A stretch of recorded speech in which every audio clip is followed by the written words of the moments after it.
ভাদ্র মাসের প্রথম অমাবস্যা তিথি কৌশিকী অমাবস্যা নামে পরিচিত। এই দিন মা তারাকে পূজা করা হয় এবং তিনি দেবী কৌশিকী নামে এই দিন পরিচিত হন। কৌশিকী অমাবস্যা তিথিতে মা তারার উপাসনা করে তার কাছে মনোবাঞ্ছা জানালে অবশ্যই সেটি পূরণ হয়, কিন্তু যাদের পক্ষে পুরোহিত দিয়ে বা মন্দিরে গিয়ে মনোবাঞ্ছা জানানোর উপায় নেই, তারা বাড়িতে কয়েকটি সহজ নিয়মের মাধ্যমেই মা তারার পূজা করতে পারেন। প্রথমে পুজোর জায়গাটিকে পরিষ্কার করে নেবেন। এরপর এখানে সুন্দর করে আলপনা দিয়ে নেবেন। অবশ্যই আপনি যা যা কাজ করবেন স্নান করে একটি শুদ্ধ বস্ত্রে করবেন। এরপর এখানে একটি জলচৌকি পেতে তার উপর লাল আসন পেতে নেবেন। সেখানে দেবীর ছবি বা মূর্তি রাখবেন। এরপর পূজার সমস্ত উপকরণগুলিকে এক জায়গায় জড়ো করে নেবেন এবং তাতে গঙ্গাজল ছিটিয়ে নেবেন। পুজোর শুরুতে প্রথমে আচমন এবং বিষ্ণু মন্ত্র বলে নেবেন। নম বিষ্ণু নম বিষ্ণু নম বিষ্ণু, এই মন্ত্রটি পাঠ করে হাতে গঙ্গাজল নিয়ে এই মন্ত্রটি উচ্চারণ করবেন। ওং অপবিত্র পবিত্র বা সর্বাবস্থাং গতঃ পিবা য স্মরেত পুণ্ডরীকাক্ষং সবাহ্য অভ্যন্তর সূচি নম সূচি নম সূচি নম সূচি। এরপর মা তারার ফটোটিকে বা মূর্তিটিকে লাল ফুলের মালা দিয়ে ভালো করে সাজিয়ে নেবেন। মূর্তিটির উপর একটি লাল চেলি দিয়ে অবশ্যই ঢেকে দেবেন। আপনাদের আসনটি যদি লাল রঙের হয় তাহলে খুবই ভালো হয়। এরপর পঞ্চদেবতা অর্থাৎ ভগবান শ্রী গণেশ মহাদেব, সূর্যদেব, বিষ্ণুদেব এবং মা জয় দুর্গার উদ্দেশ্যে হাতে ফুল, বেলপাতা, তুলসী পাতা, দূর্বা নিয়ে এই মন্ত্রটি জপ করবেন। এতে গন্ধপুষ্পে ওং গণেশাদি পঞ্চদেবতাভ্যে নমঃ। এরপর আপনারা মা তারার ঘট স্থাপন করবেন। তার জন্য একটি ঘটে মাঙ্গলিক চিহ্ন এঁকে নিয়ে তাতে 5টি আম্রপল্লব নিয়ে সিঁদুর এঁকে দেবেন এবং তার উপর একটি নারকেল বা ডাব রেখে তাতেও সিঁদুরের ফোঁটা দেবেন। এরপর মা তারার চরণ যুগলের অভিষেক করতে হবে। তার জন্য সবথেকে ভালো হয় একটি তামার পাত্রের উপর মায়ের চরণ যুগল নিয়ে প্রথমে ফুল দিয়ে সাজাতে হবে এবং তার উপর প্রথমে দুধ দিয়ে চরণ ধোয়াতে হবে। এরপর এতে আপনারা লাল আলতা দেবেন এবং সাথে কিছু ফুল দেবেন। তারপর একটি সুগন্ধি জল প্রস্তুত করতে হবে। এই সুগন্ধি জলের মধ্যে আপনারা গঙ্গা জল, আতর, অগরু, কর্পূর ইত্যাদি, এছাড়া গোলাপ জল ইত্যাদি দেবেন। দিয়ে মা তারার চরণ যুগল ধুয়ে সেটি ভালো করে পরিষ্কার করে নেবেন। ওই একই সুগন্ধি জল নিয়ে মা তারার ফটো বা মূর্তিটি মুছিয়ে নেবেন। এরপর আপনারা ওই চরণ যুগলটিকে মা তারার ফটোর সামনে বা মূর্তির সামনে রেখে দেবেন। এরপর লাল চন্দন বেটে ওই চরণ যুগলে 2 ফোঁটা লাগিয়ে দেবেন এবং মা তারার কপালেও সেই তিলক লাগিয়ে দেবেন।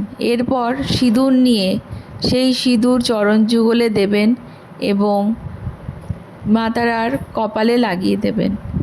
মায়ের পায়ের কাছে শাখা পলা, আলতা, সিঁদুর ইত্যাদি অর্পণ করবেন এবং চাঁদমালা মা তারার বাঁ দিকে রাখবেন।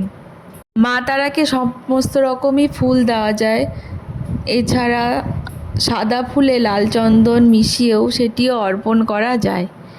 এইগুলি হয়ে গেলে আপনারা মা তারাকে বামদেব বাবার প্রণাম মন্ত্র দিয়ে অভিষেক করবেন। সেটি হলো ওং সর্বমঙ্গল মঙ্গলে বরেণ্যং বরদং শুভং শ্রী শ্রী বামদেব নমস্কৃত্য সর্বকর্মাণি কারয়েত ওং স্থাপকায় চ ধর্মস্য সর্বধর্ম স্বরূপিণে শ্রী ভৈরব বরিষ্ঠায় বামদেবায় নমঃ নমঃ। এরপর মায়ের চরণ যুগলের উপর একটি পদ্ম ফুল আপনারা লাল সিঁদুর দিয়ে মেখে অর্পণ করবেন। এছাড়া বাকি ফুল দিয়ে মাকে সাজিয়ে দেবেন। এরপর একে একে ঘটে ফুল প্রদান করবেন এবং পুরো জায়গাটিকে জবা ফুল দিয়ে সাজিয়ে দেবেন।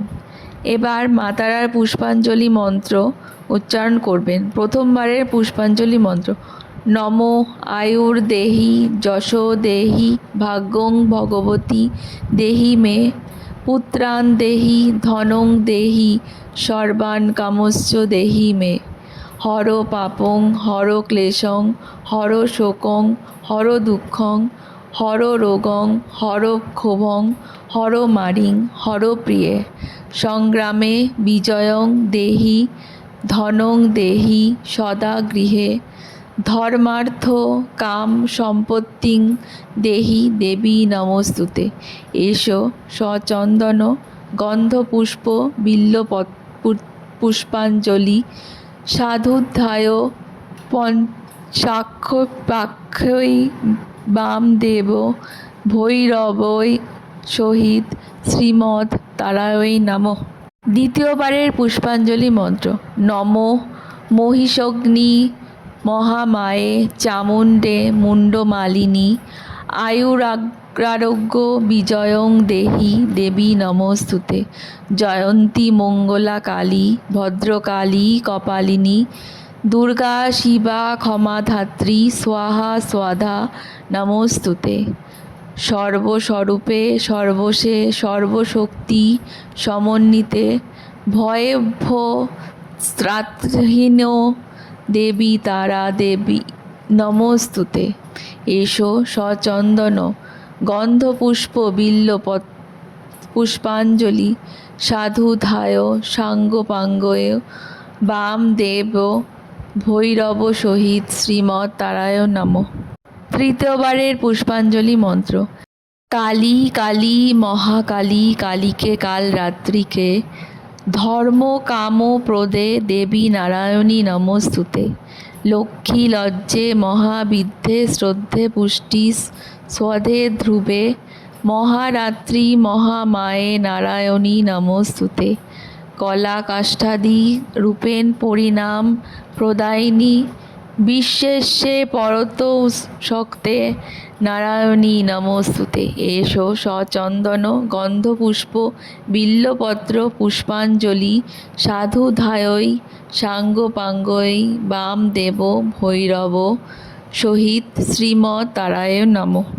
এরপর মা তারাকে প্রণাম করবেন। তার মন্ত্র হল: সর্বমঙ্গল্য মঙ্গলে শিবে সর্বাধ সাধিকে শরণ্যে ত্র্যম্বকে গৌরী নারায়ণী নমস্তুতে। নম সৃষ্টি স্থিতি বিনাশাং শক্তিভূতে সনাতনী গুরুশ্রায় গুরুময়ে নারায়ণী নমস্তুতে। নম শরণাগত দীর্ণার্ত পরিত্রাণ পরায়ণে সর্বসাতী হরে দেবী নারায়ণী নমস্তুতে। এরপর মা তারাকে পান সুপারি 1 টাকার কয়েন একটি জবা ফুল সিঁদুর সহযোগে অর্পণ করতে হবে। তাছাড়া এর মধ্যে লাল চন্দনের ফোঁটাও লাগাবেন। কয়েনটি আপনারা যে কোনো মন্দিরে দান করতে পারেন, আর পান সুপারি পুজোর পর আপনারা জলে ভাসিয়ে দিতে পারেন। এরপর মা তারাকে আপনারা 5 রকমের ফল উৎসর্গ করবেন, তার সাথে 5 রকমের মিষ্টিও উৎসর্গ করবেন। মা তারার প্রিয় সন্দেশের যে কোনো মিষ্টি এই দিন অর্পণ করতে পারেন। তার সাথে সাথে এই দিন পায়েস অর্পণ করা খুবই শুভ বলে মনে করা হয়। এই দিন বাতাসা, নারকেল এবং চিড়ে একসাথে অর্পণ করবেন। পূজার সময় অবশ্যই বামদেবকে বাতাসা অর্পণ করে নেবেন, কারণ দেবের পূজা ছাড়া মা তারার পূজা সম্পন্ন হয় না। পঞ্চপ্রদীপে ঘিয়ের সলতে দিয়ে প্রদীপ জ্বালিয়ে আপনারা মা তারার আরাধনা করবেন। এরপর আস্তে আস্তে কাসর, ঘণ্টা, শঙ্খ চামর ইত্যাদি দিয়ে মা তারার পূজা এবং আরতি করবেন। 5টি আলাদা আলাদা প্রদীপ, অবশ্যই সেগুলি মাটির হতে হবে, তাতে ঘিয়ের সলতে দিয়ে জ্বালিয়ে সেই পঞ্চপ্রদীপ এবং কর্পূর ইত্যাদি দিয়ে মা তারার আরতি করবেন।